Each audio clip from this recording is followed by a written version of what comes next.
Hi welcome to our channel.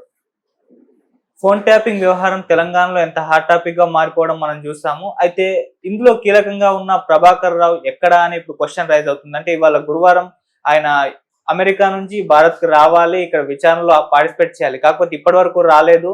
So ఆయన ఎక్కడ అంటూ ఒక చర్చ అయితే మొదలైపోయింది. మరి ఏం జరిగింది ప్రభాకర్ రావు విషయంలో? ఈ రోజు విచారణకు హాజరవుతున్నాడా లేదా, భారత్ కు తిరిగి వస్తున్నాడా లేదా? ఇప్పుడు ఇదే అంశం మీద డిస్కస్ చేయడానికి ప్రజెంట్ మనతో పాటు సీనియర్ జర్నలిస్ట్ అరవింద్ కొల్లి గారు ఉన్నారు. వారిని అడిగి తెలుసుకునే ప్రయత్నం అయితే చేద్దాం. సార్ నమస్కారం. సార్ ప్రభాకర్ రావు అలా యుఎస్ వెళ్ళిపోయారు. సో ఆయన భారత్ తిరిగి రావడానికి ఇంకాస్త టైం పట్టే అవకాశం ఉందని కూడా చెప్తున్నా. మరి ఇవాళ విచారణకు అయితే హాజరవ్వాలి, మరి ఎందుకు హాజరవ్వట్లేదు? ఇప్పుడు ఆయన ఎక్కడ అనే క్వశ్చన్ రైజ్ అవుతుంది. సుమారు 14-15 నెలలుగా ఆయన కోసం తెలంగాణ పోలీసులు అయితే ఎదురు చూస్తున్నా ఉన్నారు. అదే అయితే ఒక విషయం ఏంటంటే ఆయన నోటీసులకు స్పందించలేదు, ఆయన విచారణకు సహకరించలేదు అనే నేపథ్యంలో అనేటటువంటి ఆరోపణతోటి ఆయన మీద రెడ్ కార్నర్ నోటీస్ ఇష్యూ చేశారు. రెడ్ కార్నర్ నోటీస్ ఇష్యూ చేస్తే దాన్ని కొంతకాలం కేంద్ర ప్రభుత్వం దగ్గర డిలే అయినప్పటికీ చివరికి అది కార్యరూపం దాల్చింది. రెడ్ కార్నర్ నోటీస్ ఇష్యూ చేసిన తర్వాత కేంద్ర ప్రభుత్వం ఉన్నటువంటి పాస్పోర్ట్లకు నిర్వహించేటటువంటి విదేశాంగ శాఖ ఏదైతే ఉందో, విదేశాంగ శాఖ ఆయన పాస్పోర్ట్ని రద్దు చేసింది. రద్దు చేస్తే పాస్పోర్ట్ రద్దు చేసిన నేపథ్యంలో నాకు పాస్పోర్ట్ రివైవ్ చేయాలి, నాకు భారత్ వచ్చే వరకు నాకు భారత్ వచ్చి నేను ఈ కేసుకి సంబంధించినటువంటి అన్ని అటెండ్ అవ్వాలంటే నాకు ముందస్తు బెయిల్ కావాలని ఆయన సుప్రీంకోర్టుకి వెళ్ళారు. ఇక్కడ కింది స్థాయిలో నాంపల్లి కోర్టు రిజెక్ట్ చేసింది. తర్వాత ఆయన ప్రపోజల్ని ఆయన పిటిషన్ని హైకోర్టు కూడా డిస్మిస్ చేసింది.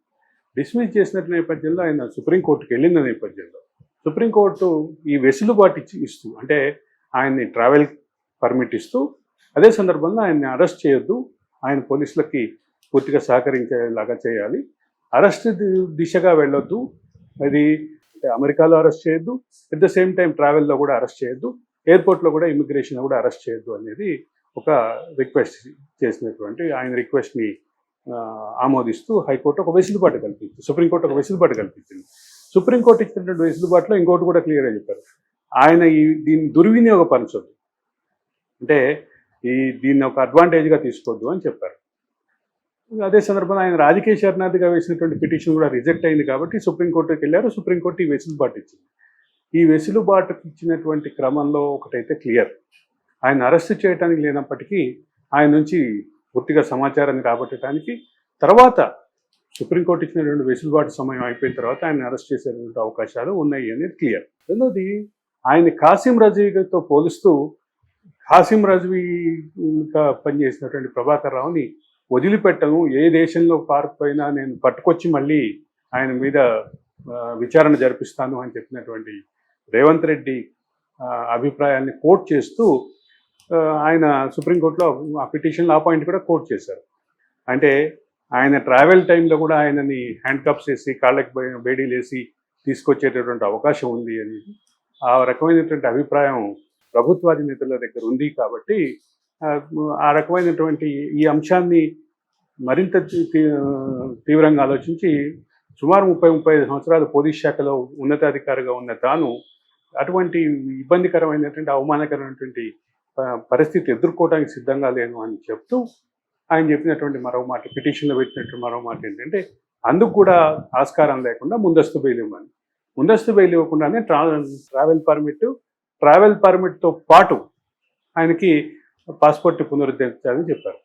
పాస్పోర్ట్ పునరుద్ధరణ జరిగినప్పటికీ, ఆయనకి తాత్కాలిక పాస్పోర్ట్ ఇష్యూ చేసినప్పటికీ ఆయన ట్రావెల్ పర్మిట్ని కోరలేదు అంటూ అంతర్జాతీయంగా ఆయన ట్రావెల్ చేయడానికి, అంటే ముఖ్యంగా అమెరికా నుంచి భారతదేశానికి రావడానికి ఉన్నటువంటి ట్రావెల్ పర్మిట్ని కోరట్లేదు అంటూ, కోరలేదు ఇంతవరకు అంటూ అటు అమెరికన్ ఇమిగ్రేషన్ అధికారుల్ని, ఇటు భారత విదేశాంగ శాఖ అధికారుల్ని, ఇండియన్ ఎంబసీ అధికారుల్ని కోట్ చేస్తూ, Indian high commission, Indian consulate quote చేస్తూ విస్తృతంగా వార్తలు అయితే ప్రచారంలో ఉన్నాయి.